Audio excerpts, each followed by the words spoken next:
Hello and welcome back to the student edition of Windham Voyager, filmed from the WHS studio at Windham High School. My name is Alex and I'll be your host. This podcast covers staff and student involvement within WHS through short interviews where we get to know each of our guests. Today we have Miss Andrade joining us here to discuss her time at Windham High School in which she brings as a first-year teacher. Thanks for joining me here today. Oh, I'm happy to be here. Tell me a little bit about yourself. Where were you before Windham High School? So I graduated college from Endicott College in Massachusetts in 2019. And my first job that I got right before graduation was actually creating TV commercials for big companies up in upstate New York and California, stuff like that, like Home Show Expo and furniture companies and stuff that you see on news stations. I was there for about 2 years. And then after my time as an editor came to an end, I actually became an outreach coordinator at a community access station in Massachusetts. And after about 6 months there, I was promoted to assistant executive director.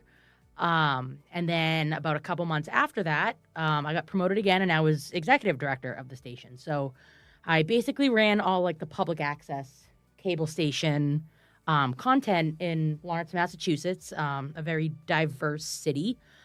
So I handled all the public broadcasting. So whether it was different nonprofit organizations, businesses, public affairs, any kind of public events that went on, we managed that station and we worked with the government in school stations to kind of connect with the whole community.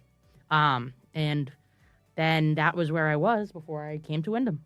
Seems like a very interesting career. Oh, yeah. It was. I never would have pictured myself in cable access. I'm really glad that I ended up there. It gave me a lot of experience, and I really found my niche for what I like to do. Nice. The next question is, how did you get into teaching? So I was graduating college, and my senior year, everyone in our major got cards from all of our professors and colleagues and other staff members that kind of helped us through our years there. And I remember one of my professors that I only had last semester for a portfolio class, he wrote in my card saying that if I ever thought of teaching, that is the only class he would take at the school. And I kind of just brushed it off. I was like, I never thought about teaching. Like, whatever, like, it's fine. Like, just didn't think much of it. I never thought of myself as a teacher before, even though in those 4 years I helped run the student-run TV station at the college. So it was very eye-opening a little bit, but I never really acted upon it until right before I came here, actually. So when I was in cable access, I actually thought about, like, maybe, like, I was thinking about it and reminiscing on, school days when I was getting my undergrad. And I thought about teaching, and I was like, you know what? Like, I'd like to talk to somebody. So I reached out to a few contacts I had, some people who are already teaching for years. My old professor, who's also my old boss at Endicott, she actually came from cable and ended up as a professor at Endicott. And she now has another job out of cable and out of teaching. So I talked to her, and I talked to a coworker at the time about them being a teacher and going back to teaching after leaving and going to cable. So I kind of did a lot more research on it, and I did some kind of self-reflection and looking back at it and realized I've kind of taught my whole life, taught video production, whether it be to adults, students, individuals with special needs, stuff like that.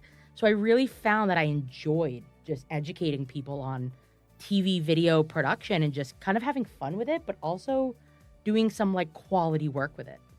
So that's kind of where I kind of thought, I think teaching is for me, and I found this position, and it's been great. It's very interesting. How was your first year teaching at Windham been? It's been a roller coaster, but there's been more ups and downs. So my position is half and half, which is I teach 0.5 classes. So I teach 0.5 of the time. So instead of having 10 classes a year, I have 5. And then the other half of my position is actually being a videographer for the Windham School District. So I work with the SAU. I work with all the different schools, Windham Center, Windham Middle, Golden Brook, Windham High, and the SAU office, everyone there. I work with them to complete district-wide videos, school-specific videos, any videos that they want to use to promote or improve educating people about the school district.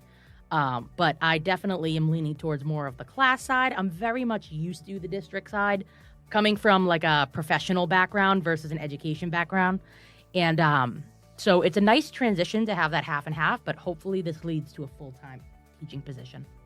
That's nice. What classes do you teach? So this year I am teaching digital media exploration, and I'm teaching TV video production, which actually has 3 levels, but this year it's just 1. What is your favorite class been to teach this year? Ooh. I would say that I can be unbiased, but I have to, and I have to say TV video production because that's kind of my wheelhouse. But I do really love doing digital media. Since I took classes that went over digital media and all the kind of components that go in that class throughout college, and I did extracurriculars and stuff like that. So I'm very familiar with what they kind of discuss.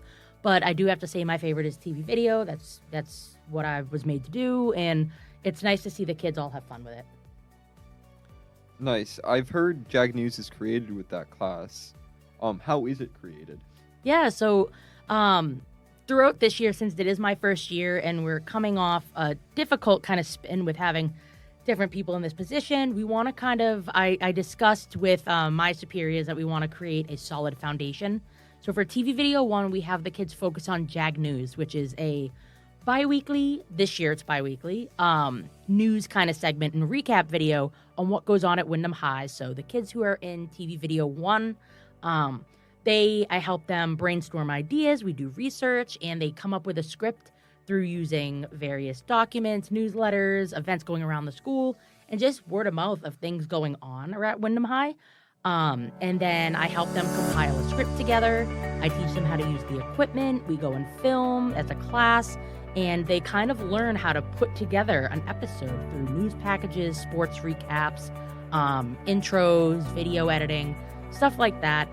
So it's kind of like me helping them create it from start to finish. And at the end, they can watch all of the episodes and see what they created throughout the school year.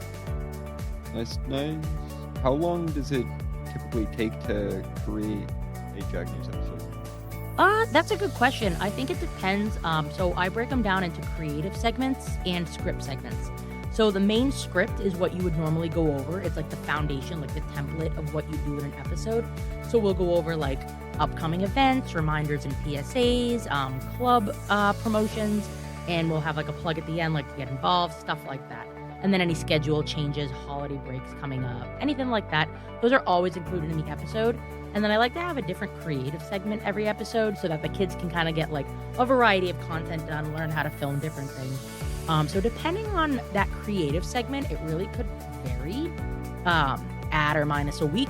But the script usually only takes a couple days. It takes them like 1 to 2 classes to really get it done, as they all kind of take a little section to write, and then they all come together. They figure out who wants to do what position and what role in the studio.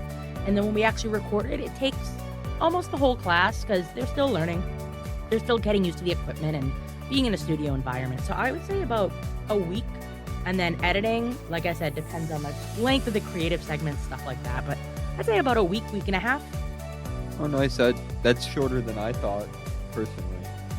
What are you looking forward to regarding a TV studio in the future? I think the biggest thing that I'm looking forward to is just kind of building up this program, building up the TV studio classes, and having more people be aware that this is something that they could take, they could have fun with. I know a lot of people don't like being on camera, myself included, but I think people, since they love technology and how modern the world is coming right now, I think they'll really have a lot of fun, whether it's editing, putting their own stuff together, or kind of having that creative freedom, almost like they have in like photography or graphic design, animation, stuff like that.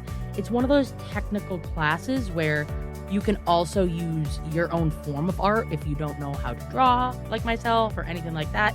I kind of used this as my outlet of being creative. Like I can do art, I can create that kind of stuff, and I want these kids who feel like they can't be creative or express themselves in other ways, that they could come in this class, learn a few different things, and express themselves that way. So if I can build that up and have more kids be able to express themselves creatively, that would be amazing.